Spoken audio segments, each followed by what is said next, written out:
மகிமை நிறைந்த தேவாதி தேவனுடைய நாமத்தினாலே இந்த காலை வேளையிலே யாவருக்கும் அன்பின் வாழ்த்துக்கள். தேவன் தாமே ஒவ்வொருவரையும் இன்னும் அதிகமாக மேன்மைப்படுத்தும்படிக்கு கிருபை தந்து நடத்துவாராக. இந்த நாளுக்குரிய தியான வசனம் நீதிமொழிகள் 27 அதனுடைய 1வது வசனம். நாளைய தினத்தை குறித்து பெருமை பாராட்டாதே, ஒரு நாள் பிறப்பிப்பதை அறியாயே என்று சொல்லப்படுகிறது.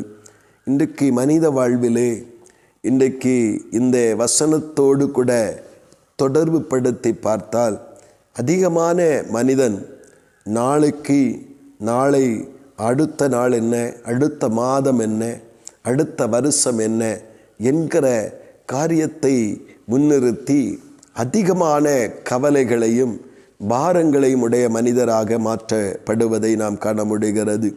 ஆனால் வேதம் சொல்லுகிறது நாளைய தினத்தை குறித்து. சிலர் நாளைக்கு இன்றைக்கு நான் இப்படி இருந்தாலும் நாளைக்கு வேறு விதமாக மகிமையாக ஆசீர்வாதமாக இருப்பேன் என்கிற நம்பிக்கை வேறு.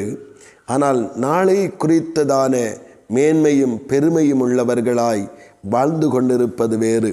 ஆனால் இங்கே வேதத்திலே வாசிக்கிறோம், நாளைய தினம் என்பது அது நமக்குரியதல்ல. ஒவ்வொரு நாளும் கர்த்தராகிய தேவன் தம்முடைய கிருபையினாலே நமக்கு ஜீவனை தந்து கிறிஸ்துவிலே நிலைநிறுத்தி இருக்கிறார். இதற்கு நன்றியுள்ளவர்களாய் நாளைய தினம் என்று நம்முடைய வாழ்விலே கர்த்தர் தருவார் என்றால், நாளைய தினத்திலே கர்த்தர் நம்மை நடத்துவதற்கு அவர் உண்மையுள்ள தேவனாய் இருக்கிறார். கர்த்தருடைய நாமத்தினாலே ஒரு நாள் பிறப்பிப்பதை நமக்கு அறிய முடியாதது போல கர்த்தருடைய சமூகத்திலே நாம் நாட்களை குறித்து வருங்காலங்களை குறித்து வீணான பெருமையோடும் வீணான நம்பிக்கையோடும் கூட இருக்கிறவர்களாய் இராதபடிக்கு ஒவ்வொரு நாளும் கர்த்தர் நமக்கு தரும் பொழுது அந்த நாளுக்குரிய காரியங்கள் தேவனால் நடப்பிக்கப்பட, அந்த நாளுக்குரிய காரியங்கள் தேவனால் நிறைவேற்றப்பட, அந்தந்த நாளுக்குரிய சகலமும் நேர்த்தியாய் தேவனிடத்திலிருந்து நமக்கு உண்டாக செய்ய தேவன் நமக்கு கிருபை பாராட்டுவதற்காக நாம் தேவனை நோக்கி ஜெபிக்கிறவர்களாய் இருக்க வேண்டும்.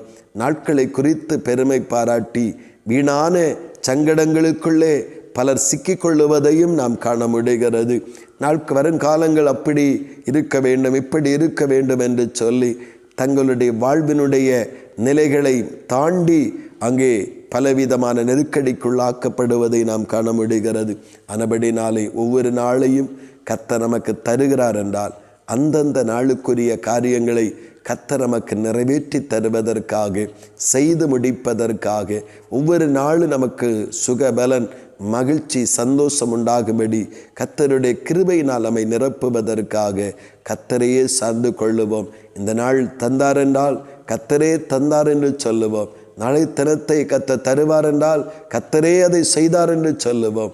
மேன்மை பாராட்டி நம்முடைய பலத்திற்கு மிஞ்சின காரியங்களிலும் எண்ணங்களிலும் சிக்கிக்கொள்ளாதபடிக்கு தேவன் தருகிற ஒவ்வொரு நாட்களையும் நாம் சரியாக பிரோச்சனப்படுத்தி அவைகளிலே செயல்படுவோம்.